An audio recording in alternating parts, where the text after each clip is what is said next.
क्यों पढ़े हम इतिहास? इतिहास हमें क्यों पढ़ना चाहिए? इस साल छठी कक्षा में तुम इतिहास पढ़ोगे। कुछ और विषयों के साथ इतिहास समाज विज्ञान का हिस्सा माना जाता है। समाज विज्ञान हमें अपनी सामाजिक दुनिया की कार्यप्रणाली को समझने में मदद करता है। समाज विज्ञान हमें जीवन के कई पहलुओं के बारे में बताता है। भूगोल के बारे में, अर्थव्यवस्था के चलने के बारे में और सामाजिक व राजनीतिक जीवन की व्यवस्था के बारे में। इतिहास के अतिरिक्त समाज विज्ञान के अन्य विषय प्राय आज की दुनिया के बारे में ही बताते हैं। इतिहास बताता है कि आज की दुनिया कैसे विकसित हुई। यह हमें वर्तमान के अतीत के बारे में बताता है। हम जिस समाज में रहते हैं उसके परिवेश की हमें आदत पड़ जाती है। हम यह मान लेते हैं कि दुनिया हमेशा ऐसी ही रही है। हम भूल जाते हैं कि जीवन हमेशा वैसा नहीं था जैसा हमें आज दिखता है। उदाहरण के लिए, क्या तुम ऐसी दुनिया की कल्पना कर सकते हो जहाँ आग ना हो? कैसा रहा होगा एक ऐसी दुनिया में रहना जहाँ खेती बाड़ी का आविष्कार ना हुआ हो? या उस जमाने में जिंदगी कैसी रही होगी जब लोग लंबी यात्राएं तो कर लेते थे लेकिन ना सड़कें थी न रेलगाड़ियाँ? इतिहास हमें उन अतीतों की ओर ले जा सकता है। इस रूप में इतिहास एक रोमांचक यात्रा है।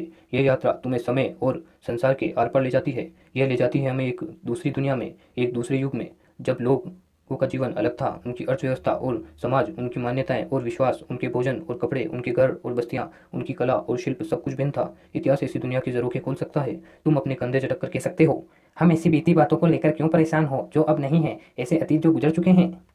लेकिन इतिहास सिर्फ कल के बारे में नहीं है, यह आज के बारे में भी है।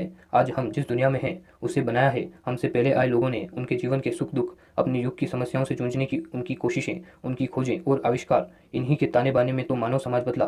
प्राय ये बदलाव इतने धीमे और मामूली होते थे कि उस युग के लोगों को इसका पता भी नहीं चलता था। बाद में जब हम अतीत पर नजर डालते हैं, जब हम इतिहास पढ़ते हैं, तब हमें अंदाजा लगता है कि ये बदलाव कैसे आए। तभी हम लंबे अंतराल में धीमे धीमे होने वाले परिवर्तनों का असर देख पाते हैं। इतिहास पढ़कर हम समझ पाते हैं कि आधुनिक दुनिया अनेक सदियों से हो रहे बदलावों का परिणाम है।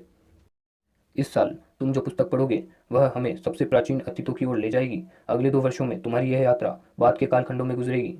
इस साल में तुम सिर्फ राजाओं रानियों, उनकी विजयों और नीतियों के बारे में ही नहीं पढ़ोगे। तुम पढ़ोगे शिकारियों और कृषकों के बारे में, शिल्पकारों और व्यापारियों के बारे में। तुम जान पाओगे आग के बारे में, लोहे के आविष्कार के बारे में, गेहूं तथा धान की खेती कैसे होने लगी, गांव और शहर कब बसे, तीर्थयात्रियों और संतों, इमारतों तथा चित्रों, धर्मों और विश्वासों के बारे में भी तुम पढ़ोगे। तुम पाओगे कि इतिहास सिर्फ महान लोगों की जीवनी नहीं है। इतिहास सामान्य स्त्रियों, पुरुषों और बच्चों के जीवन और क्रियाकलापों के बारे में भी है। इतिहास सिर्फ राजनीतिक घटनाओं के विषय में नहीं है, बल्कि वह समाज में हो रही हर चीज़ के बारे में है। इस किताब में तुम्हें यह समझने में मदद मिलेगी कि इतिहासकारों को अतीत के बारे में कैसे पता चलता है। कुछ कुछ जासूसों की तरह इतिहासकार पुराने जमाने में रहने वाले द्वारा छोड़े गए सुरागों और चिन्हों का अध्ययन करते हैं। अतीत का हर अवशेष, पत्थर के औजार, पत्थरों के अवशेष, हड्डियों, लिखित सामग्री और चित्र, आभूषण और उपकरण, अभिलेख और सिक्के, इमारतें और मूर्तियां, बर्तन, हमें पुराने जमाने के बारे में बता सकता है। इतिहासकार और पुरातत्वविद इन स्रोतों का अध्ययन कर उन्हें समझने की कोशिश करते हैं। इस किताब में ऐसे कई स्रोत दिखाए जाएंगे और साथ साथ तुम यह भी पता कर पाओगे कि इतिहासकार इनका मूल्यांकन कैसे करते हैं। लेकिन इतिहास का अध्ययन हम सिर्फ अतीतों को समझने के लिए नहीं करते। इतिहास हमें कुछ योग्यताएं और कौशल विकसित करने में भी मदद करता है। अतीत की दुनिया में समाने के लिए, एक ऐसी दुनिया के लोगों को समझने के लिए जिनका जीवन हमसे भिन्न था, नए तरीके सीखने पड़ते हैं। जब हम यह कहते हैं तो हमें अपना दिमाग खोलना पड़ता है और वर्तमान की छोटी सी दुनिया से बाहर निकलना पड़ता है। यह एक शुरुआत होती है दूसरे लोगों के क्रियाकलाप और सोचने के तरीके को समझने की। हमारे लिए यह एक शिक्षाप्रद और संवर्धक अनुभव हो सकता है। इसीलिए अपने कंधे झटकने से पहले तुम स्वयं से एक सवाल पूछो, क्या मैं यह जानना चाहता हूँ कि मैं कौन हूँ? क्या मैं यह समझना चाहता हूँ कि समाज कैसे चलता है? मैं जिस दुनिया में हूँ, क्या उसे मैं जानना चाहता हूँ?